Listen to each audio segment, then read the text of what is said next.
Hi పిల్లలు, మన channel all kids స్టోరీస్కి తిరిగి స్వాగతం. మనం కథలోకి వెళ్లే ముందు మీరు మన ఛానల్ని సబ్స్క్రైబ్ చేసి ఇలానే సపోర్ట్ చేస్తారని ఆశిస్తున్నాను. ఇక కథలోకి వెళ్దాం. ఒక నిశ్శబ్ద అడవిలో బిట్టు అనే తెలివైన నక్క మరియు కోకో అనే మొండి కాకి ఉండేవి. కోకో ఎత్తైన చెట్టుపై కూర్చోవడానికి ఇష్టపడుతుంది.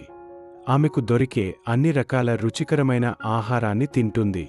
ఒకరోజు కోకో ఒక రుచికరమైన చీజ్ ముక్కను కనుగొని దానిని తినడానికి ఒక ఎత్తైన కొమ్మపై కూర్చుంది. ఆ చీజ్ ముక్కను చూసి బిట్టు నోటి నుండి నీరు కారింది. అయితే అతను దానిని పొందటానికి ఒక తెలివైన పథకం గురించి ఆలోచించాడు. బిట్టు కోకోని పిలిచి, గుడ్ మార్నింగ్ కోకో, మీరు ఈరోజు చాలా అందంగా ఉన్నారు.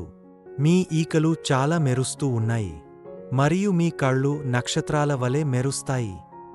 పొగడ్తలను ఇష్టపడే కోకో ఆమె తన రెక్కలను ఉప్పింది. బిట్టు పొగడ్తలను కొనసాగించాడు. మీ గొంతు మీలాగే అందంగా ఉందని, కావాలంటే నేను పందెం కూడా వేస్తాను అని చెప్పాడు. మీరు నా కోసం ఒక పాట పాడగలరా కోకో? బిట్టు మాటలకు కోకో పొగిడిపోయి ఆమె తన స్వరాన్ని ప్రదర్శించడానికి ఇష్టపడింది. తన ముక్కులో చీసుందని సంగతి మర్చిపోయి కోకో నోరు తెరిచి కాఫ్ కాఫ్ అని పాడింది. ఆమె ముక్కు నుండి చీజ్ పడిపోయింది. వెంటనే బిట్టు ఆ చీజ్ ముక్కని త్వరగా తీసుకున్నాడు. బిట్టు నవ్వుతూ, చీజ్ ఇచ్చినందుకు ధన్యవాదాలు కోకో, మీకు గొప్ప స్వరం ఉంది, కానీ ఇప్పుడు నా దగ్గర అద్భుతమైన చిరుతిండి ఉంది అని అన్నాడు. తాను మోసపోయానని కోకో గ్రహించింది. బిట్టు కోకోని పొగిడినందుకు కోకో సిల్లిగా భావించింది. కాని ఆమె ఒక ముఖ్యమైన పాఠాన్ని కూడా నేర్చుకుంది. ఆ రోజు నుండి కోకో తీపి మాటలకు మోసపోకుండా జాగ్రత్తపడింది. మరోవైపు బిట్టు తన తెలివితేటల గురించి గర్వపడ్డాడు.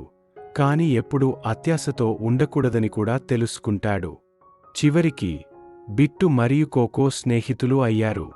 కోకో ఆమె ఆహారాన్ని పంచుకునేది మరియు బిట్టు తన తెలివైన ఉపాయాలతో ఆమెను అలరించేవాడు, ఎటువంటి తప్పుడు ఉద్దేశాలు లేకుండా. పిల్లలు, మీరు కూడా ప్రతి ఒక్కరూ మీ దగ్గర ఉన్న ఆహారాన్ని మీ స్నేహితులతో పంచుకోండి. ఈ అందమైన నక్క మరియు కాకి కథకు లైక్ చేయడం, అలానే సబ్స్క్రైబ్ చేయడం మర్చిపోవద్దు. ఈ నక్క మరియు కాకి అద్భుతమైన కథను చూసినందుకు ధన్యవాదాలు.